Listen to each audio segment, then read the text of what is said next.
لله نحمده ونستعينه ونستغفره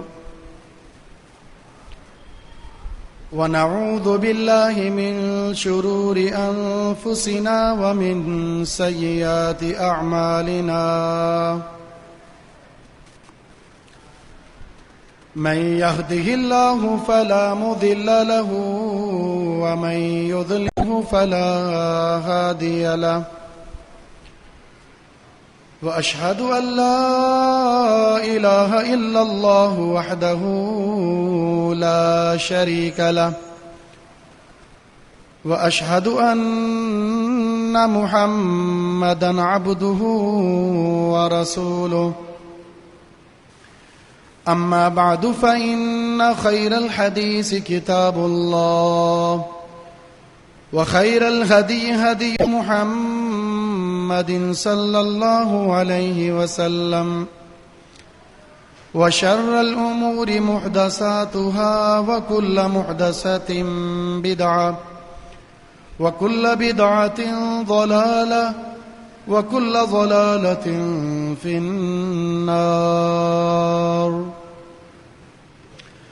اللهم صل على محمد وعلى آل محمد كما صليت على إبراهيم وعلى آل إبراهيم إنك حميد مجيد اللهم بارك على محمد وعلى آل محمد كما باركت على إبراهيم وعلى آل إبراهيم إنك حميد مجيد قال الله تبارك وتعالى في كلامه المجيد فأعوذ بالله السميع العليم من الشيطان الرجيم من همزه ونفخه ونفسه يا أيها الذين آمنوا اتقوا الله حق تقاته ولا تموتن إلا وأنتم مسلمون يا أيها الناس اتقوا ربكم الذي خلقكم من نفس واحدة وخلق منها زوجها وبث منهما رجالا كثيرا ونساء واتقوا الله الذي تساءلون به والأرحام إن الله كان عليكم رقيبا يا أيها الذين آمنوا اتقوا الله وقولوا قولا سديدا يصلح لكم أعمالكم ويغفر لكم ذنوبكم ومن يطع الله ورسوله فقد فاز فوزا عظيما رب اشرح لي صدري ويسر لي أمري واحلل عقدة من لساني يفقه قولي اللهم انفعنا بما علمتنا وعلمنا ما ينفعنا وزدنا علما وقال تعالى في مقام آخر واعتصموا بحبل الله جميعا ولا تفرقوا واذكروا نعمة الله عليكم إذ كنتم أعداء فألف بين قلوبكم فأصبحتم بنعمته إخوانا وقال تعالى في مقام آخر ولله العزة ولرسوله وللمؤمنين وقال تعالى في مقام آخر إذ جعل الذين كفروا في قلوبهم الحمية حمية الجاهلية وقال النبي صلى الله عليه وسلم أبغض الناس إلى الله ثلاثة ملحد في الحرم ومبتغ في الإسلام سنة جاهلية ومطلب دم امرئ بغير حق ليريك دمه. جاہلیت کیا ہے؟ امور جاہلیت کیا ہیں اور اس کے حوالے سے رسول اللہ صلی اللہ علیہ وسلم کی پیشن گوئی کیا ہے. جاہلیت کہتے ہیں اس دور کو جو رسول اللہ صلی اللہ علیہ وسلم کی بعثت سے قبل کا تھا، جس میں عقائد، نظریات، اخلاق، کردار، گفتار، سیرت اور صورت عدم علم پر قائم تھی یا عدم اتباع حق پر قائم تھی. اس دور کو جاہلیت کا دور کہتے ہیں. شیخ الاسلام ابن تیمیہ رحمہ اللہ فرماتے ہیں جو جاہلیت ہے یہ دو قسموں کی ہوتی ہے، ایک جہل مفرد اور ایک جہل مرکب. جہل مفرد یہ ہوتا ہے کہ آپ عدم علم کی بنیاد پر کوئی ایسا کام کر رہے ہیں جو اسلام کے خلاف ہے اور اس کا تعلق آپ کی ذات کے ساتھ ہے. جاہل مرکب کیا ہے؟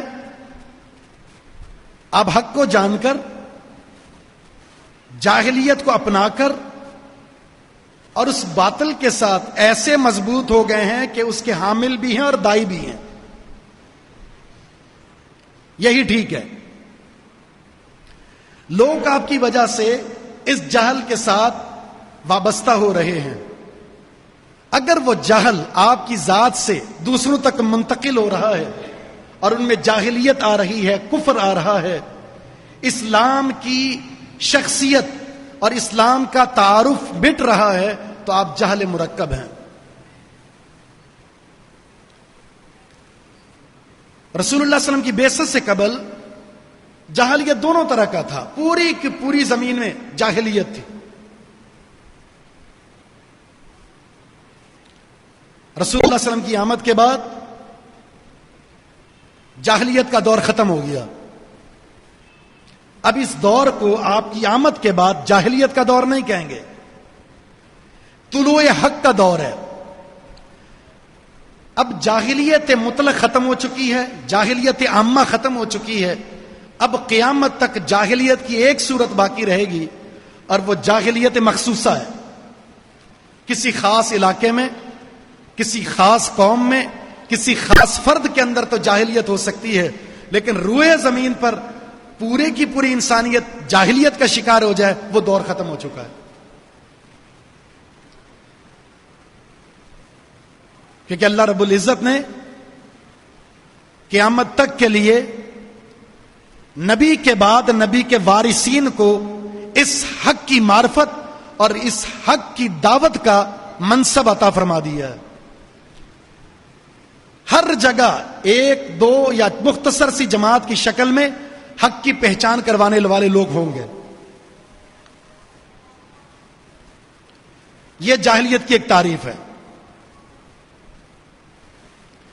لفظ جاہلیت قرآن کریم میں 4 مقامات پر آیا ہے. اس جاہلیت سے جو جہل ہے، جاہل، جاہلون، یجہلون، یہ الفاظ قرآن کریم میں کئی جگہ پر آئے ہیں، لیکن جاہلیت کی اصطلاح قرآن میں 4 مقامات پر آئی ہے. یظنون باللہ غیر الحق ظن الجاہلیہ ولا تبرجنا تبرج الجاہلیہ اذ جعل الذین کفروا فی قلوبہم الحمیۃ حمیۃ الجاہلیہ افحکم الجاہلیت یبغون. یہ 4 مقامات ہیں. پہلا مقام تھا منافقین کے بارے میں.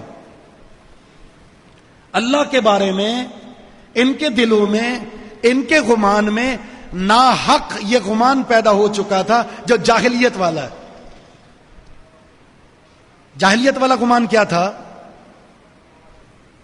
رسول اللہ صلی اللہ علیہ وسلم نے جب حق کی دعوت دینا شروع کی، آپ اور آپ کے ماننے والے شاذ و نادر تھے، کفار یہ سمجھتے تھے ان کی کوئی مدد نہیں کرے گا اور یہ مٹ جائیں گے، ختم ہو جائیں گے۔ وہی سوچ مدینہ کے اندر منافقین نے اپنے دماغ میں بٹھا لی۔ جو سوچ کفار کی تھی کہ یہ چند افراد مٹ جائیں گے، ختم ہو جائے گا، حق کا نام لینے والا کوئی نہیں ہوگا، یہی سوچ جب مدینہ کے اندر منافقین نے قائم کی، رسول اللہ صلی اللہ علیہ وسلم 6 ہجری کو عمرے کی غرض سے ایک خواب کی صورت میں اپنے 1400 یا 1500 صحابہ کو لے کر جا رہے تھے۔ اللہ نے خواب دکھایا کہ آپ عمرہ کریں گے امن کے ساتھ، تو آپ صحابہ کو لے کر چلے۔ منافقین نہیں گئے۔ کیوں نہیں گئے؟ وہ سمجھتے تھے کہ مسلمان کمزور ہیں، عمرے کے لیے جا رہے ہیں، اسلحہ نہیں ہوگا، اور وہاں کفار طاقتور ہیں، مسلمانوں کو ختم کر دیں گے، مٹ جائیں گے، ان کا نام نشان ختم ہو جائے گا۔ بلکہ سورہ فتح میں موجود ہے، انہوں نے یہ سمجھ لیا تھا کہ یہ واپس نہیں آئیں گے اب۔ تو ذہنی اہم آنگی، ذہنی فکر کا ایک ہونا، اللہ نے اس کو جاہلیت سے تعبیر کیا ہے۔ اگر آپ کے اندر ایسی سوچ آ گئی جو کفار کی تھی، جو دور جاہلیت میں لوگ سوچتے تھے، جو نظریہ تھا، اگر یہی سوچ آپ کے اندر آئی تو جاہلیت آپ کے اندر بھی ہے۔ دوسری قسم، دوسرا مقام، اذ جعل الذین کفروا فی قلوبہم الحمیۃ حمیۃ الجاہلیہ، جب کفار نے اپنے دلوں میں حمیت کو پیدا کر لیا، جاہلیت والی حمیت۔ رسول اللہ کا دور آ چکا ہے، دور جاہلیت ختم ہو چکا ہے، لیکن ان کفار نے ابھی بھی وہ دور جاہلیت کی جو رسول اللہ صلی اللہ علیہ وسلم کی بعثت سے پہلے تھی اسے ختم نہیں کیا، بلکہ کیا کہا؟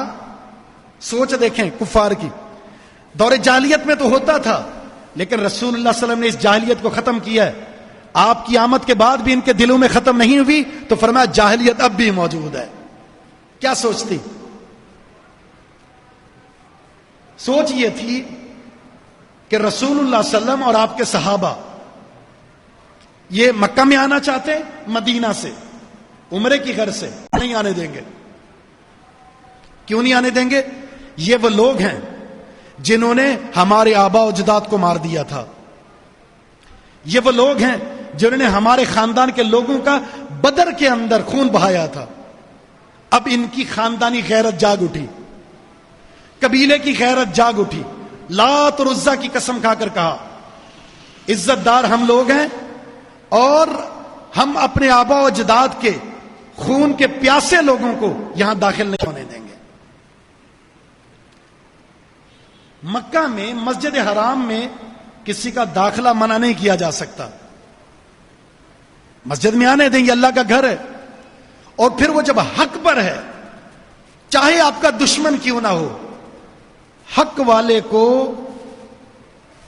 اس کا حق دینا، اس کا ساتھ دینا، اس کی مدد کرنا، یہ عین عدل ہے، چاہے آپ کا مخالف کیوں نہ ہو۔ وَلَا يَجْرِمَنَّكُمْ شَنَآنُ قَوْمٍ عَلَىٰ أَلَّا تَعْدِلُوا، کسی قوم سے تمہاری دشمنی تمہارے اندر یہ چیز پیدا نہ کر دے کہ یہ چونکہ تمہارا دشمن ہے لہذا اس کے ساتھ عدل نہیں کرنا۔ رسول اللہ صلی اللہ علیہ وسلم عمرہ کرنے کے لیے آ رہے ہیں، اپنے صحابہ کو لے کر عمرہ کرنے کے لیے آ رہے ہیں، اللہ کا حکم ہے، مسجد حرام میں آ رہے ہیں جو کسی کی جاگیر نہیں ہے، سب آتے ہیں، لیکن چونکہ یہ تعصب پیدا ہو گیا تھا ان کے اندر، تعصب، یہ جاہلیت ہے، عصبیت، خاندانی غیرت، قبیلے کی غیرت، برادری کی غیرت، آبا و اجداد کی غیرت ان کے اندر جاگ اٹھی اور رسول اللہ صلی اللہ علیہ وسلم کو منع کر دیا، ہم نہیں آنے دیں۔ حدیبیہ سے جو معاہدہ ہوا واپسی ہوئی۔ کسی حق والے کا حق تسلیم نہ کرنا، چاہے وہ پارٹی آپ کی مخالفت میں، وہ خاندان آپ کے مخالف ہے، وہ فرد آپ کا مخالف ہے، آپ کا دشمن ہے، لیکن کسی مسئلے میں وہ حق پر ہے، کسی مسئلے میں وہ حق پر ہے، پھر بھی اس کی مدد نہ کرنا، اس کا ساتھ نہ دینا، اس کا حق نہ دینا، یہ جاہلیت ہے، یہ کفار کے دلوں میں جاگتی تھی۔ یہ کفار کے دلوں میں جاگتی تھی. جس قوم کے اندر، جس پارٹی کے اندر، جس شخص کے اندر یہی سوچ پیدا ہو گئی کہ سامنے والا میرا مخالف ہے لیکن حق پر ہے، میں ساتھ نہیں دوں گا، یہ عصبیت ہے، یہ جاہلیت ہے جو کفار کے اندر تھی. تیسرا مقام، وَلَا تَبَرُّجْنَا تَبَرُّجَ الْجَاهِلِيَّةِ، وَلَا تَبَرَّجْنَا تَبَرُّجَ الْجَاهِلِيَّةِ، جاہلیت کی زیب و زینت اختیار نہیں کرنی. عورتیں کیا کرتی تھی؟ بن سنور کر باہر نکلتی تھی، مردوں کے ساتھ اختلاط ہوتا تھا. صنف نازک کو صنف قوی کے ساتھ بہت سارے امور میں تفریق دی گئی ہے. آپ ایک دوسرے کی مشابہت اختیار نہیں کر سکتے، نہ شکل میں، نہ لباس میں، نہ انداز گفتگو میں، نہ چلنے میں. معاملات جدا جدا ہیں. لیکن جب یہ دونوں صنفیں مرد عورت کی، عورت مرد کی مشابہت اختیار کرنے لگ جائے تو حدیث میں دونوں پر لعنت ہے. ملعون ہے وہ مرد جو عورت کی مشابہت اختیار کرتا ہے، شکل میں کرے، لباس میں کرے، انداز گفتگو میں کرے یا چال چلن میں کرے. اور لعنت ہے اس عورت پر جو گفتگو میں، اپنی وضاقتہ میں، اپنے لباس میں، اپنے چلنے پھرنے میں وہ مرد کی مشابہت اختیار کرتی ہے، اس عورت پر بھی لعنت. جاہلیت میں ایسا ہوتا تھا. تو فرمایا کہ جاہلیت کی زینت اب اختیار نہیں کرنی. اب تم دور اسلام میں ہو، اسلام میں فرق ہے، اور اللہ رب العزت نے عزت اور شرف سے نوازا ہے مقام دے کر عورت کو، جو اس کا مقام تھا وہ اسے عطا کیا ہے. اب بھی اگر کوئی عورت جاہلیت کی زیب و زینت اختیار کرتے مرد کے شانہ بشانہ کھڑے ہونے کی کوشش کرتی ہے، وہ تفریق جو اسلام نے ان دونوں میں رکھی ہے ختم کرتی ہے، تو وہ جتنا بھی پڑھ لے اس کے اندر جاہلیت موجود ہے. وہ جاہلیت سے باہر نہیں آئی. ہاں وہ الگ بات ہے، وہ جاہلیت قدیم تھی، یہ جاہلیت جدید ہے، پڑھی لکھی جاہلیت ہے. یہ چوتھا مقام، افا حکم الجاہلیت یبغون. مدینہ کے اندر بنو نذیر اور بنو قریظہ ان دونوں کے درمیان اختلاف ہو گیا. رسول اللہ صلی اللہ علیہ وسلم سے فیصلہ کروایا گیا، آپ نے فیصلہ کر دیا. آپ کے فیصلے پر انہوں نے تحفظات کا اظہار کیا تو اللہ نے حکم اتار دیا. لگتا ہے یہ جاہلیت کے فیصلے چاہتے ہیں. جاہلیت میں کیا ہوتا تھا؟ طاقتور کمزور پر غالب ہوتا تھا. قانون کمزور کے لیے ہوتا تھا، طاقتور کے لیے نہیں. فیصلے الگ الگ ہوتے تھے. انہوں نے چاہا کہ ہمارے لیے فیصلہ کچھ اور، ان کے لیے کچھ اور ہونا چاہیے، لیکن اس فیصلے میں یہ چیز نظر نہیں آئی، تحفظات کا اظہار کر دیا تو اللہ نے یہ حکم اتار دیا کہ یہ جاہلیت کے فیصلے چاہتے ہیں. اسلام میں عدل ہے، اسلام میں حق کا ساتھ دینا ہے، چاہے وہ کمزور حق پر ہو یا طاقتور حق پر ہو. یہ 4 مقامات ہیں جو آپ کے سامنے آئے. ان 4 مقامات کو پڑھ کر سمجھ کر ایک نقطہ سامنے آتا ہے. وہ نقطہ یہ ہے، جاہلیت جو رسول اللہ صلی اللہ علیہ وسلم کی بعثت سے ایک ایسا دور تھا جو علم کے بغیر جیتا اور مرتا تھا، جن کے عقائد میں، کردار میں، وضاقتہ میں، ہر معاملے کے اندر علم نہیں تھا، محض خواہشات پرستی تھی، جس کے جی میں جو آتا وہ کرتا. اور یہ 4 مقامات میں جو چیز ذکر کی گئی وہ در حقیقت ایسی تھی. قیامت تک دور جاہلیت ختم ہو چکا ہے، لیکن رسول اللہ صلی اللہ علیہ وسلم کی پیشن گوئی یہ ہے کہ جاہلیت کے کچھ امور کچھ لوگوں میں قیامت تک موجود ہوں گے. پوری زمین پر جاہلیت نہیں آئے گی، کیونکہ رسول اللہ صلی اللہ علیہ وسلم کا فرمان ہے ایک طائفہ، ایک چھوٹی سی جماعت وہ حق پر رہے گی اور وہ اللہ کی مدد اور نصرت کی ہر دور کے اندر حقدار رہے گی. اللہ ان کی مدد کرتا رہے گا، لیکن وہ چھوٹی سی جماعت ہوگی. یہ اس بات کی دلیل ہے کہ زمین پر کلی طور پر جاہلیت نہیں ہوگی، لیکن جاہلیت ضرور ہوگی.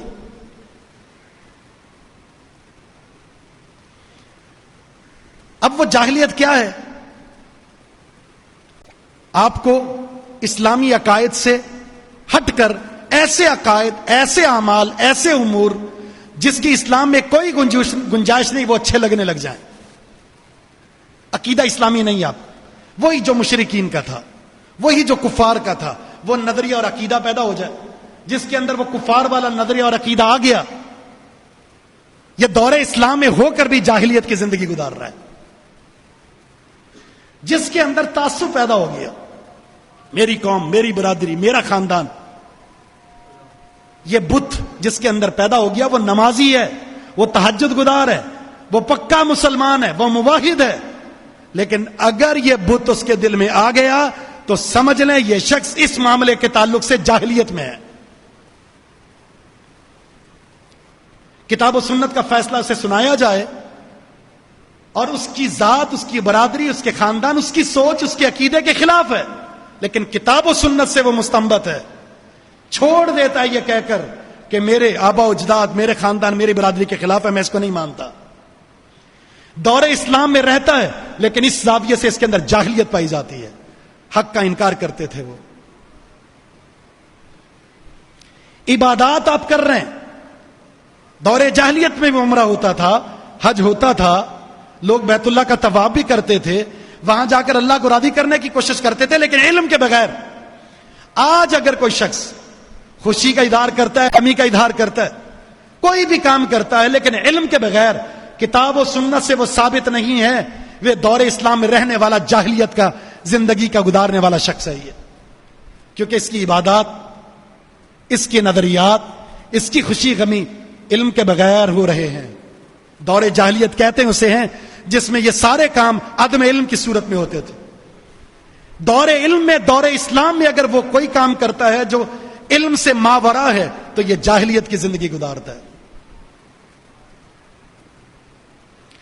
اب ہم آتے ہیں اس طرف کہ نبی علیہ السلام نے پیشن گوئی کیا فرمائی تھی. سب سے پہلی بات یہ ذہن میں رکھیں، آج کا ایک مسلمان بالخصوص نوجوان اپنی شکل و صورت میں، اپنے لباس کے سٹائل میں، اپنے بالوں کی کٹنگ کے سٹائل میں کس کی پیروی کرتا ہے؟ اسلام کی، اسلام کے سپہ سالاروں کی،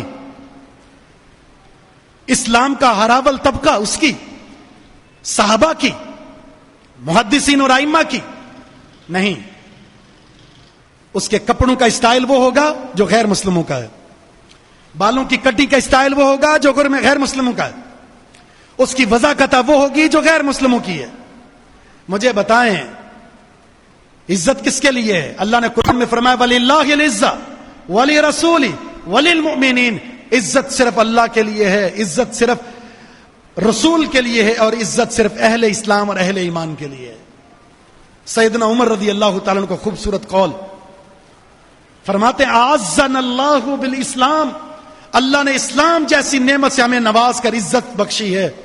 فمہما ابتغانا العزت لغیرہ اضلنا اللہ. جب بھی ہم کسی بھی وقت، کسی بھی دور میں اسلام کو چھوڑ کر کسی اور چیز میں عزت کو تلاش کریں گے، اللہ ہمیں ذلیل کر دے گا. اسلام میں عزت ہے، اسلامی احکامات میں عزت ہے، اسلامی لباس میں عزت ہے، اسلامی شکل و صورت میں عزت ہے، اسلامی کاروبار میں عزت ہے، اسلامی عقائد میں عزت ہے، اسلامی خوشی میں عزت ہے، اور اسلامی غمی میں عزت ہے. جب بھی جس دور میں جس قوم نے، جس شخصیت نے اسلام کے علاوہ کسی اور چیز کو عزت کا معیار بنایا، اللہ اسے ذلیل کر کے رکھ دے گا. پھر کیا فرمایا عمر رضی اللہ تعالیٰ کا دوسرا قول سنیں. فرماتے ہیں انتقص ارل اسلام عروتن عروتن. اسلام کا یہ مضبوط کڑا پارا پارا ہو جاتا ہے جب اس کے اندر ایسے شخص پیدا ہو جائیں جو جاہلیت کو جانتے ہی نہیں ہیں، جس کے اندر جاہلیت کا تعارف ہی نہیں ہے. جاہلیت تھی کیا؟ امور جاہلیت تھے کیا؟ اسلام جیسی عزت آنے کے بعد وہ جاہلیت کے امور ختم کیسے ہوئے؟ دونوں میں فرق کیا ہے؟ اگر کوئی اس تفریق کو جانتا ہی نہیں، یہ اسلام کی اس بنیاد کو ریزہ ریزہ کر دے گا. کتنے مسلمان ایسے ہیں کتنے مسلمان ایسے ہیں دعوے میں وہ مسلمان ہیں لیکن جاہلیت کے امور کے مرتکب ہیں. وجہ کیا ہے؟ اس لیے کہ امور جاہلیت کو جانتے ہی نہیں ہیں. اگر جانتے ہوتے تو کفر کے دور سے کوئی محبت نہیں کرتا, کفر یا امور سے کوئی محبت نہیں کرتا, دور جاہلیت میں کوئی جینا پسند نہیں کرتا جب اسلام کی نعمت آ چکی. لیکن ان امور سے وابستہ ہے, بنیادی وجہ کہ علم ہی نہیں ہے کہ جاہلیت تھی کیا. رسول اللہ صلی اللہ علیہ وسلم کا فرمان, 3 قسم کے لوگ, ابغض الناس الی اللہ ثلاثہ, 3 قسم کے لوگ اللہ کو انتہائی زیادہ قابل نفرت ہیں. اللہ نفرت کرتا ہے 3 قسم کے لوگوں سے. نمبر 1, ملحد فی الحرم, حدود حرم کے اندر وہ الحاد کا مرتکب ہوتا ہے, بے دینی. اتنے عظیم مقام پر اللہ رب العزت نے اس کو قیام پذیر فرمایا ہے.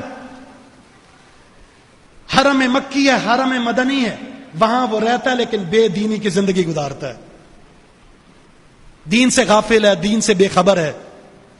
جتنا اسے مقام ملا تھا کہ عظیم جگہ پر ہے, اور اتنا ہی اگر وہ دین سے پیچھے ہے تو اتنا ہی اللہ کے ہاں قابل نفرت ہے. جس مقام بڑا ہو اور اس مقام کا اگر وہ خیال نہ رکھے تو اس کی سزا بھی اتنی بڑی ہوتی ہے. جیسے یہ حرمت والے مہینے ذوالقعدہ, ذوالحج, محرم, 2 گزر چکے. یہ محرم والا مہینہ حرمت والا ہے, اس کو اللہ نے احترام دیا, احترام.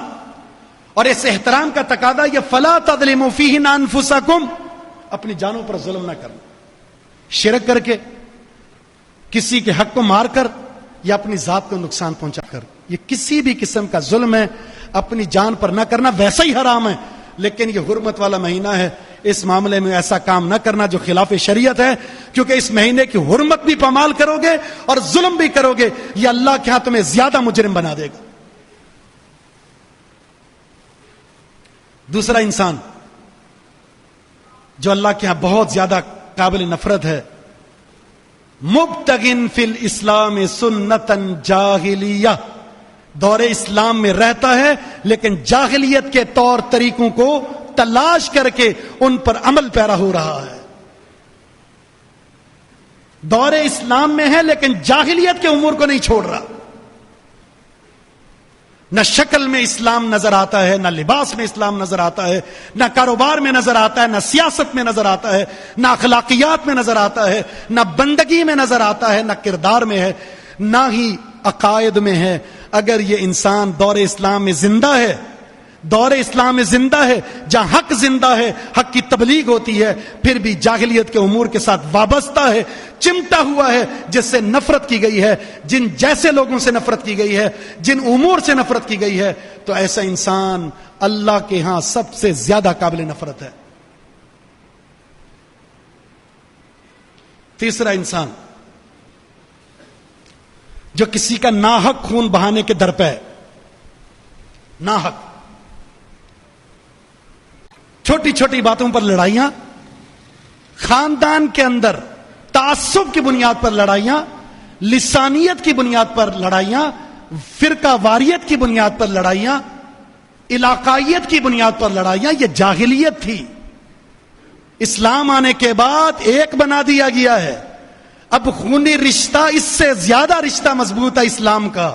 اسلام نے ایک کر دیا, انما المؤمنون اخوہ.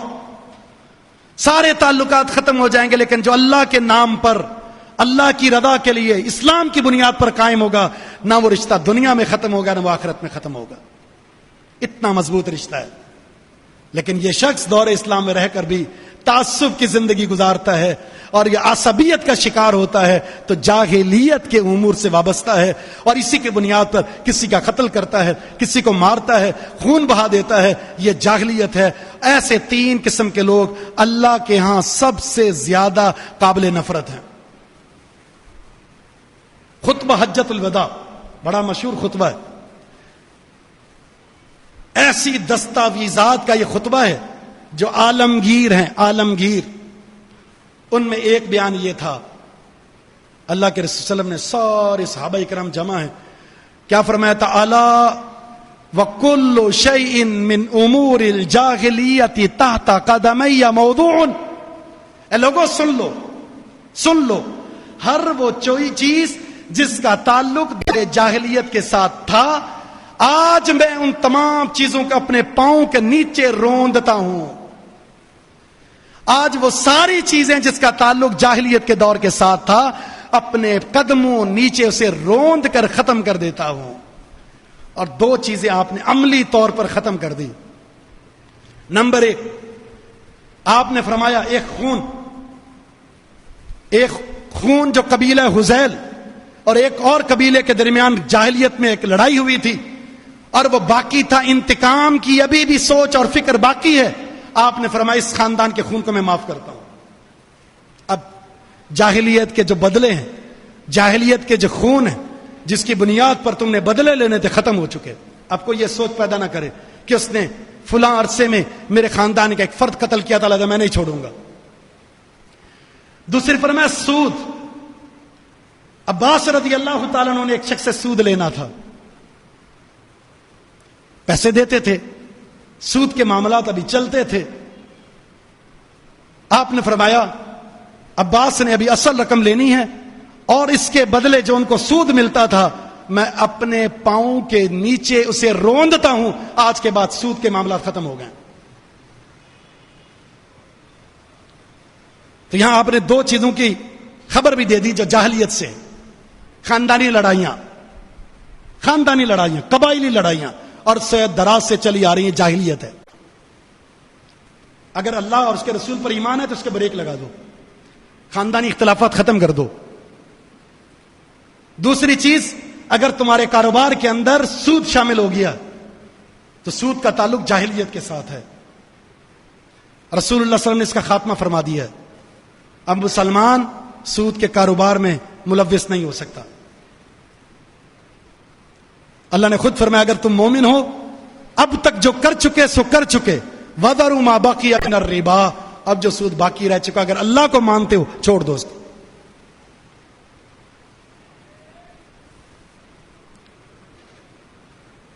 جامع ترمذی کی حدیث جس میں رسول اللہ صلی اللہ علیہ وسلم نے 4 چیزوں کے تعلق سے پیشن گوئی فرمائی، اور چاروں کا تعلق دور جاہلیت کے ساتھ ہے۔ اربع فی امتی من امر الجاہلیہ لا یترکونہن،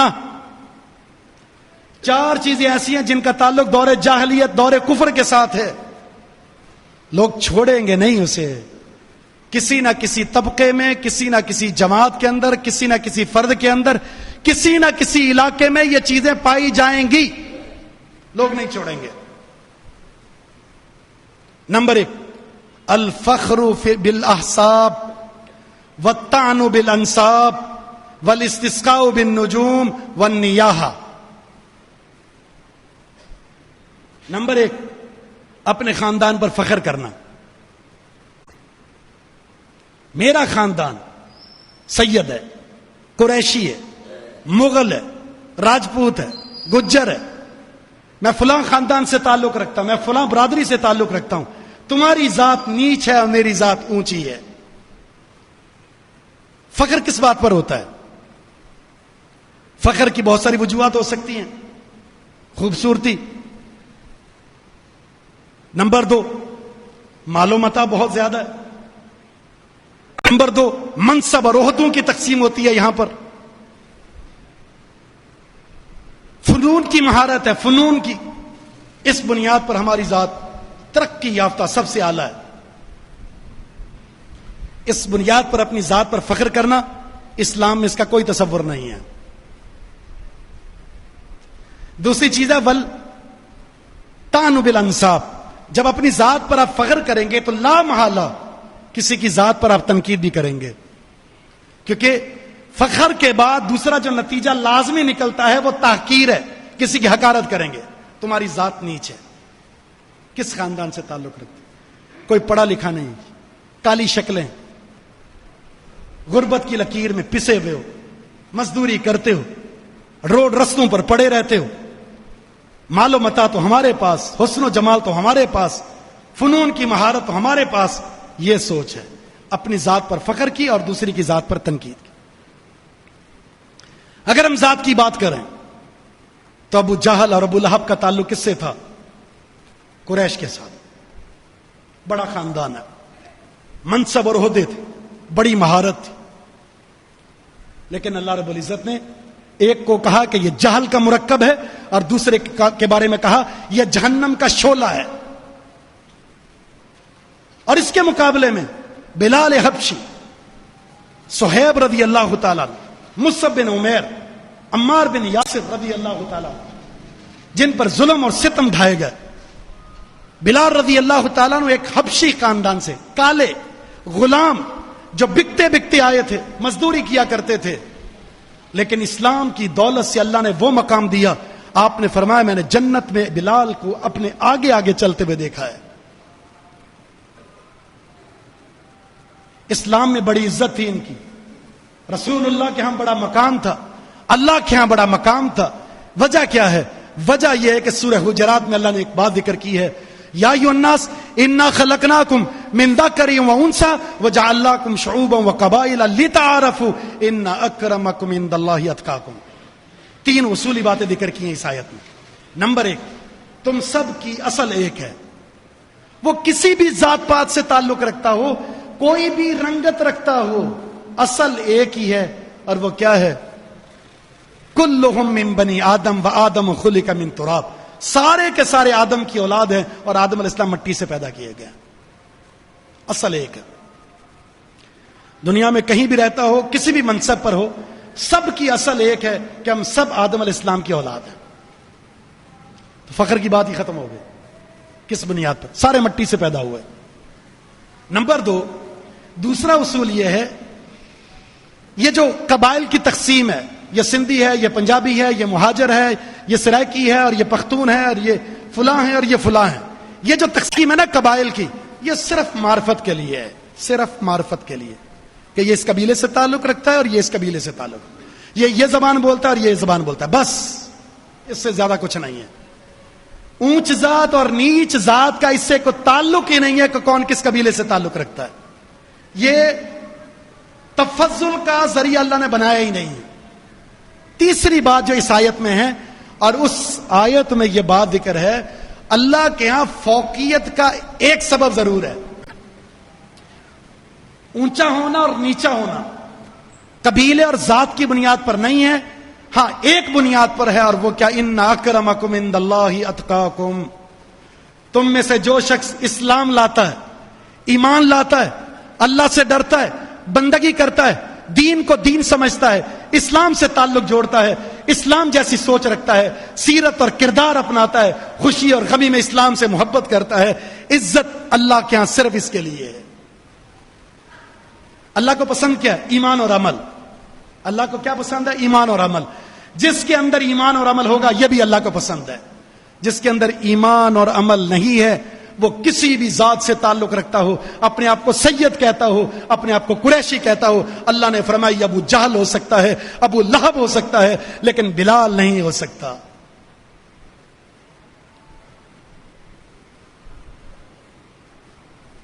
عصبیت ہمارے ملک کے بہت سارے مسئلے میں سب سے بڑا مسئلہ تعصب ہے. اب جانتے ہیں تقسیم ہی عصبیت کی بنیاد پر ہے. یہ جو لسانی تنظیمیں نکلتی ہیں وہ اسی تقسیم کی وجہ سے. نظام ایسا بن چکا ہے، سیاسی پارٹیاں وجود میں آتی ہیں لسانیت کی بنیاد پر، اور ہمارے ملک میں یہ ایک فتنہ اٹھتا رہتا ہے مسلکی تعصب کی بنیاد، علاقائیت، لسانیت، قومیت کی بنیاد پر یہ فتنے اٹھتے رہتے ہیں. اللہ کے رسول کا یہ فرمان سن لیں، من دعا بدعوى الجاہلیہ فإنه من جثا جہنم. قالوا یا رسول اللہ وإن صام وصلى قال وإن صام وصلى وزعم أنه مسلم. جس نے جاہلیت کی پکاری، جاہلیت کی پکار یعنی عصبیت کا نعرہ لگایا، آؤ میری قوم، آؤ میرا خاندان، آؤ میری برادری، مدد کرو، میرے ساتھ ظلم ہو گیا، وہ حق اور ناحق دیکھے بغیر قوم کا بندہ ہے، قبیلے کا بندہ ہے، نکل پڑتے ہیں مدد کے لیے. جاہلیت کی جس نے پکاری وہ جہنم کا ایندھن بن جائے گا. ایک حدیث میں آپ نے فرمایا کہ فَقُتِلَ فَقِتْلَةٌ جَاهِلَةٌ، اگر وہ اسی حالت میں مر گیا تو اس کی موت جاہلیت کے کفر کی موت ہے. صحابہ نے پوچھا اللہ کے رسول اگر کوئی یہ نعرہ لگاتے ہوئے مر جائے اور وہ نمازی ہے، روزے دار ہے، تو آپ نے فرمایا چاہے وہ نمازی ہے، چاہے وہ روزے دار ہے، چاہے وہ یہ سمجھتا ہے کہ میں مسلمان ہوں، تو وہ جاہلیت کی زندگی گزارتا ہے، اور اگر اسی حالت میں مر گیا تو وہ جاہلیت کی موت ہے۔ ابو ذر فرماتے ہیں کہ میں نے ایک موقع پر ایک صحابی کو اس کی ماں کے اجمی ہونے کا تانا دے دیا، تیری ماں تو اجمی ہے، اور میں نے تھوڑی سی تنقید کر دی۔ بوڑھے ہیں ابو ذر، بڑا مقام ہے اسلام میں ان کا، بڑی عظیم شخصیت ہے۔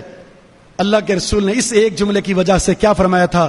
اے ابو ذر انک امرؤ فیک جاہلیہ، اے ابو ذر تیرے اندر ابھی بھی جاہلیت موجود ہے۔ کہ رسول میں بوڑھا ہو چکا ہوں، اس عمر میں پہنچ چکا ہوں، ابھی بھی جاہلیت ہے؟ فرمایا ہاں، جو تم نے جملہ کہا اس کی وجہ سے تمہارے اندر ابھی بھی جاہلیت موجود ہے۔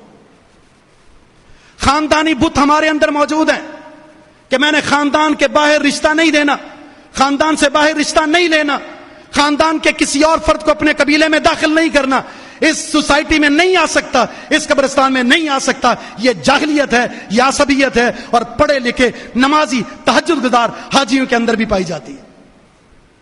کیسے اتحاد آ سکتا ہے؟ کیسے اسلام کی اجتماعیت قائم ہو سکتی ہے؟ یہ جاہلیت ہمارے اندر موجود ہے۔ اللہ کے رسول اس جلیل القدر صحابی کو کیا فرما رہے ہیں؟ یہ جو جملہ تم نے کہا ہے، کسی کے خاندان پر، کسی کی ماں پر اجمی ہونے کا تانا لگایا ہے، یہ جاہلیت ہے۔ جلیل القدر صحابہ انصار اور مہاجرین، ایک جنگ میں ایک شخص نے آپس میں لڑائی ہوئی انصار اور مہاجری کی، ایک نے کہا انصار آ جاؤ، دوسرے نے کہا مہاجرین آ جاؤ، میرے ساتھ زیادتی ہوگی۔ اس نے کہا میرے ساتھ زیادتی؟ قبیلے کی بنیاد پر آواز دی گئی، حالانکہ یہ دو الفاظ قرآن کریم میں بطور تعارف کے ہیں، لیکن اس کا استعمال غلط ہوا۔ اللہ کے رسول صلی اللہ علیہ وسلم نے فرمایا یہ کیا ہو گیا تمہیں؟ یہ جاہلیت کی پکارنے لگ گئے ہو۔ انہا ممتنا، چھوڑ دو، یہ بدبودار نعرہ ہے، یہ بدبودار نعرہ ہے، یہ گندا نعرہ ہے، یہ نجاست والا نعرہ ہے، اس کو چھوڑ دو، اسلام اس کی کوئی گنجائش نہیں ہے۔ جاہلیت۔ تیسری چیز استسقاء بالنجوم، ستاروں سے بارش طلب کرنا۔ آج بھی لوگ موجود ہیں، لکیریں دکھاتے ہیں، اپنے بارے میں جاننے کی کوشش کرتے ہیں ستارہ ہمارے بارے میں کیا کہتا ہے۔ یہ شیطانی ٹولہ میڈیا پر بھی بیٹھا ہوا ہے، یہ شیطانی ٹولہ اخبارات کی صورت میں آپ کے گھروں میں آتا ہے، یہ شیطانی ٹولہ اپنے مقامات بنا کر بیٹھا ہوا ہے۔ پڑھا لکھا ایک نوجوان، ایک مسلمان مرد عورت ان کے پاس جاتے ہیں، ان سے معلومات کرواتے ہیں، میرا یہ نام ستاروں کے اعتبار سے بتاؤ، میری شادی کی تاریخ ستاروں کے اعتبار سے بتاؤ، میرا ہفتہ کیسے گزرے گا، میری شاندار شادی کیسے ہوگی۔ جو شخص اس نجومیت میں، اس کاہنیت میں کسی کے پاس جاتا ہے، اللہ کے رسول کا فرمان ہے فقد کفر بما انزل علی محمد صلی اللہ علیہ وسلم پر اترنے والی شریعت کا اس نے انکار کر دیا۔ 40 دن تک اگر اس نے توبہ نہ کی، اللہ رب العزت کی ایک بھی نماز کو قبول نہیں کرے گا۔ موجود ہیں مسلمان، یہ جاہلیت ہے۔ نیہا، نوحہ کرنا، سوگ کا تعلق مرد کے ساتھ نہیں ہے، اور سوگ جب کسی کا انتقال ہو یا شہادت ہو، اگر اس کے رشتہ داروں میں خاتون نے سوگ کرنا ہے تو وہ 3 دن کرے گی، صرف بیوی 4 مہینے 10 دن، اور وہ بھی وفات کے فوراً بعد۔ جاہلیت میں کیا ہوتا تھا؟ کسی کی وفات ہو گئی تو مار پیٹ، جزا فضا، شور و گل یہ جاری رہتا تھا۔ اس کو کہتے ہیں نوحہ۔ مصیبت آئی تو پیٹنا شروع کر دیا۔ ہر سال سوگ اسلام نہیں ہے۔ مصیبت آ گئی فوراً بھی رد عمل میں ایسے الفاظ ادا کرنا جس میں اسلام کے منافی امور ہوں، ایسے الفاظ ادا کرنا چاہے میت کی مدح پر ہو لیکن شور و گل کرتے ہوئے، اسلام نے اس کو جاہلیت سے تعبیر کیا ہے۔ اپنے جسم کو پیٹنے لگ جائیں، اپنا لباس پھاڑنے لگ جائیں، اپنے بال نوچنے لگ جائیں، یہ جاہلیت اور کفر کی زندگی ہے، اسلام کا اس کا کوئی تعلق نہیں ہے۔ اور آپ نے فرمایا ایسے لوگ ہوں گے، نظر آئیں گے، آپ کو ایسی جماعتیں نظر آئیں گی جس کے اندر یہ خطرناک جاہلیت کی قسم موجود ہوگی۔ حضرات، عزت اسلام میں ہے، اور اسی اسلام کے لیے قربانیاں دی گئی، انبیاء نے بھی دی، صحابہ نے بھی دی، ائمہ نے بھی دی، محدثین نے۔ ہمیشہ جس کو عزت ملی ہے وہ اسلام کے احکامات کے ساتھ جڑنے سے ہے۔ جو بھی ذلیل ہوا وہ صرف اس وجہ سے ہوا کہ اس نے اسلام کو چھوڑ کر کسی اور چیز میں عزت کو تلاش کرنے کی کوشش کی ہے۔ ہمیں اپنے اسلام پر فخر ہونا چاہیے اور اسلامی احکامات پر فخر ہونا چاہیے۔ جو عقیدہ، جو اخلاق، جو کردار، جو سیرت اور جو صورت اور جو خوشی اور جو غمی اسلام نے دی ہے، اس سے خوبصورت کوئی چیز نہیں ہو سکتی، اگر ہے تو صرف اسلام میں، اس کے علاوہ جاہلیت ہے۔ اللہ سے دعا ہے اللہ جاہلیت سے نکل کر اسلام جیسے عزت دار پرچم کے سائے تلے آنے کے اللہ میں توفیق عطا فرما دے۔ جو حسن و جمال اس اسلام میں ہے، جس کو اللہ نے نعمت قرار دیا ہے، اس نعمت کو اپنے اندر پیوست کرنے کے اللہ میں توفیق عطا فرما دے۔ وما توفیق الا باللہ، وآخر دعوانا ان الحمد للہ رب العالمین۔